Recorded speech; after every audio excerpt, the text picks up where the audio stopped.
आज हम जिनके बारे में बात करने जा रहा हूँ, अगर वो शायद नहीं होती तो आज जो आप स्कूलों में good morning sir, good morning ma'am कहते हैं, तो शायद गुड मॉर्निंग सर ही कह रहे होते, क्योंकि मैम होती ही नहीं। भारत की पहली महिला शिक्षिका सावित्रीबाई फुले जी के बारे में इस वीडियो में बात करते हैं। मेरा नाम सुभाष कुमार राजवंश।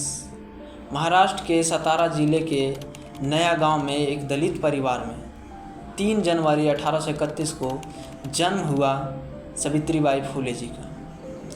उनके फादर का नाम खांदोजी नौसे और माताजी का नाम लक्ष्मी था। सावित्रीबाई उनके एक बचपन की कहानी है, जो कि एक अंग्रेज़ी किताब पढ़ने की कोशिश कर रही थी। उनके पिताजी खांदोजी ने देख लिया और उस किताब के पन्ने को फाड़ कर फेंक दिया और उन्हें समझाया, बेटा हम जिस जाति में पैदा हुए हमें पढ़ने का अधिकार नहीं है।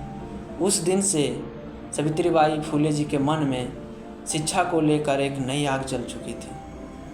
वो चाहती थी कि मैं बहुत पढूं और बाकी जितने बालिकाएं बचियां उनको भी पढ़ाऊं। सावित्रीबाई फुले जी का विवाह मात्र 9 साल की उम्र में जितुवरा फुले जी के साथ हो गया। शादी के बाद वह जल्द ही अपने पति के साथ पुणे आ गई। वह शादी के समय पढ़ी लिखी नहीं थी, लेकिन पढ़ाई में उनका बहुत मन लगता था।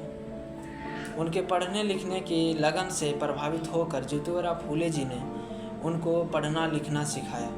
सावित्रीबाई फुले ने 3 जनवरी 1848 में पुणे में अपने पति के साथ मिलकर विभिन्न जातियों के महिलाओं के लिए पहली स्कूल की स्थापना की।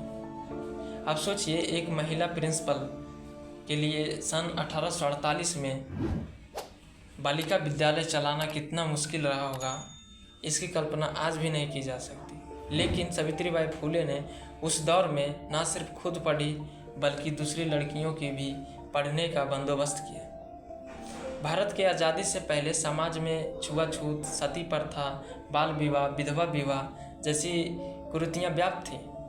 लेकिन दलित महिलाओं की उत्थान के लिए काम करने, छुआछूत के खिलाफ आवाज़ उठाने के कारण उन्हें एक बड़े वर्ग द्वारा विरोध भी झेलना पड़ा। कहा जाता है, बताया जाता है कि जब वह स्कूल जाती थी तो उनके ऊपर गंदगी फेंकते थे, पत्थर मारते थे, तो सावित्रीबाई फुले जी ने एक साड़ी अपने थैले में लेकर चलती थी और वह स्कूल जाकर गंदी हुई साड़ी को बदल लेती थी, क्योंकि 1 सदी पहले लड़कियों की शिक्षा एक अभिशाप मानी जाती थी। मतलब लड़कियों को स्कूल जाना पाप समझा जाता था और देश में विधवाओं की दुर्दशा सावित्रीबाई को काफ़ी दुख पहुंचाती थी। इसीलिए उन्होंने 1854 में एक आश्रम खोला और उस आश्रम में निरक्षित महिला, विधवा महिला और बाल बहुओं को जगह मिलने लगी, जिनको उनके घर वाले, परिवार वालों ने निकाल दिया था। उन सभी को पढ़ाती लिखाती थी। उन्होंने इस आश्रम में एक विधवा के बेटे यशवंतराव को भी गोद लिया था। उस समय आम गांव में जो कुएं होते थे, वहां पर पानी लेना दलित जाति और नीच जाति का अलाव नहीं था। यह बात उन्हें और उनके पति को बहुत परेशान करती थी। इसीलिए उन्होंने अपने पति के साथ मिलकर अपने घर के पास एक कुआं खोदा, ताकि वो लोग भी पानी ले जा सके, पानी पी सके। लेकिन जब पूरे महाराष्ट्र में एक बीमारी फैली थी जिसका नाम था प्लेग, वहाँ पे जो प्रभावित लोग थे, प्रभावित क्षेत्रों में जो लोग थे, उन्हें मदद करने निकल पड़ी। उस दौरान वे खुद प्लेग के शिकार हो गई और 10 मार्च 1897 में उन्होंने अंतिम सांस ली।